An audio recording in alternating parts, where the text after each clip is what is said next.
All right, let's talk about the Colorado Buffs and, of course, head man Coach Prime. Look, one of the things Coach Prime has done, he's been an at times controversial, but there's no doubt he has taken full leadership control of this Colorado Buffs program, and he's doing a lot of big things. He's been very vocal, he's been very aggressive in the moves he's been making. But I think it's important to understand his leadership strategy. It kind of confuses some people, but I think he's following the path of other great leaders and really smart individuals. Let's go into a recent story involving Coach Prime, and then we'll really dig into what Coach Prime is doing and how I think it will be. First of all, it's really smart and will be huge for the Buffs going forward. So this is from Deadspin, and it's highlighting Coach Prime's comments about the upcoming Colorado Buff season. All right, from the report, yeah, most definitely shoot. I believe, man, Sanders recently told Skip Bayless and Keyshawn Johnson on FS1's Undisputed about making the CFP, the College Football Playoff. I don't just I don't just wear this on my shirt and on my chest. I truly believe that what we have in house last year. Key watched all these games. We were 7 points away from a multitude of wins, probably 7 or 8 more wins. We just didn't know how to win. I don't think like that, Sanders said when Fox Sports' Joel Klatt asked if he viewed the 4 to 5 wins as a drastic improvement for the program before his first season began. I don't want to sip. I want it all, and I want it now. And I feel like we're assembling the type of young men and the staff to have it all. All right, so obviously Coach Prime is basically saying, look, we're going to be a college football playoff contender. I'm going to challenge my program, my staff, and my players to be a college football playoff contender. And everyone in the media laughed at this. They mocked it. They said, there he is running his mouth again. They're not a college football playoff contender. They won 4 games last season. You know, I just finished reading a book about Elon Musk and his career and what he's done with Tesla and SpaceX. And every step along the way, what Musk really did behind the scenes as a leader is he would put ridiculous standards and deadlines and specifications on his team of manufacturers and engineers, and they all thought it was unbelievable. And then when he would report it publicly, the business media, the Wall Street folks, they'd say that's ridiculous. That can't happen. In fact, for those of you who follow the news, knows that Elon Musk turns out in 2018 signed the biggest compensation package in executive history, $58 billion, if he met certain targets when he was with Tesla. And at the time, everyone thought it was the dumbest move ever by Elon Musk because everyone thought those targets were not reachable. But Musk hit all those targets, right? So he made that $58 billion, and now it's caught up in some legal mumbo jumbo that I won't get into. But the point is, these great leaders, the Elon Musk, the Steve Jobs, they have the ability to distort reality by forcing their employees, by forcing their players and their coaches on their staffs to not just believe, but accept nothing less than winning and success.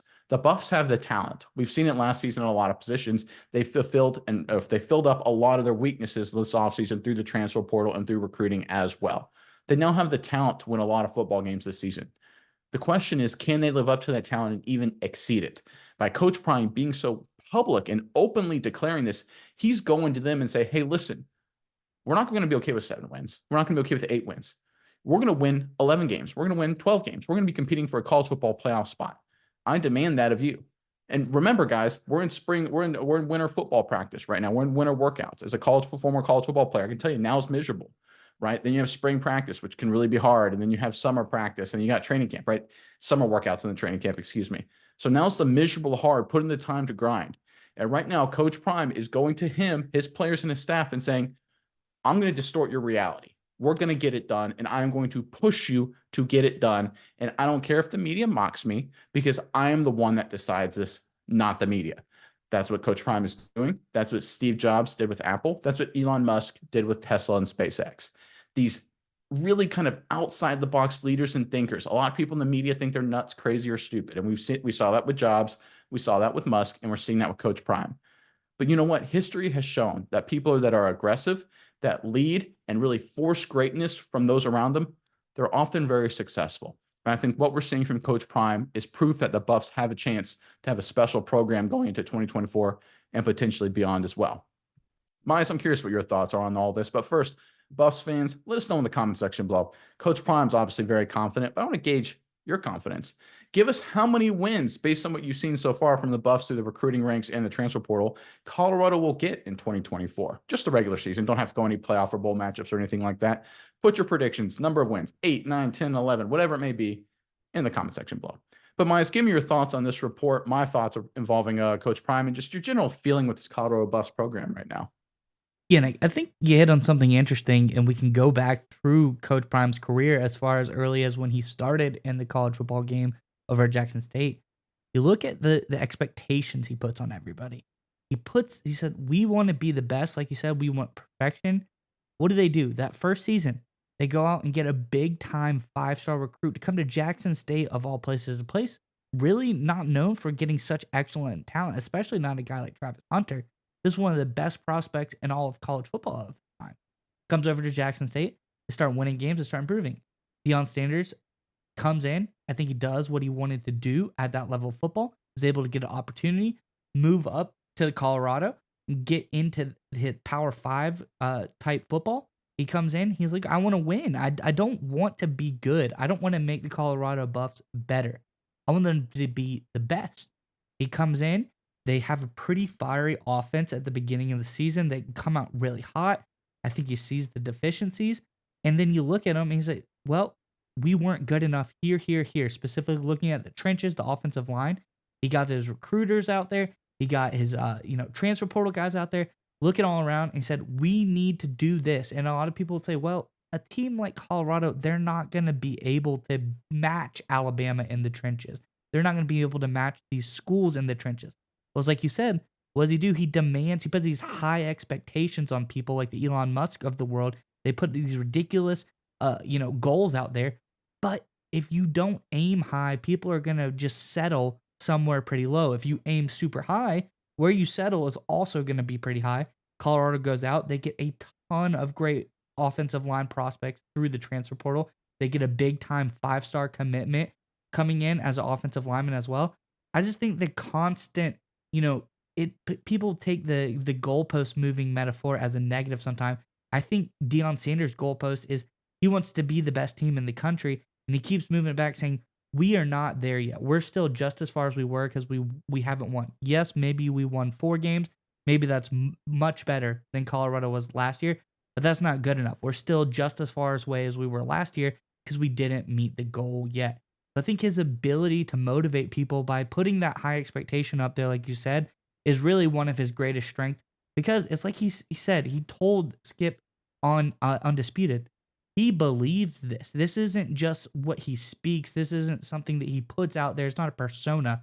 This is what he believes. He believes that Colorado can be the best team in the country. If you don't have a guy that buys in, if your head coach, if your boss, if the Elon Musk didn't believe in Tesla, they wouldn't have been able to hit those numbers. But Coach Prime, he's the top of the school as far as the football team goes. He says, I believe that college football playoff or bust is our goal.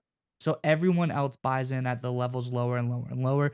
That's why his sons are staying around. They go one more year to try to live out all their eligibility because they believe as well. They are bought into what their dad thinks. And that just shows it goes all the way down the ladder. And I think that's why he's been so successful.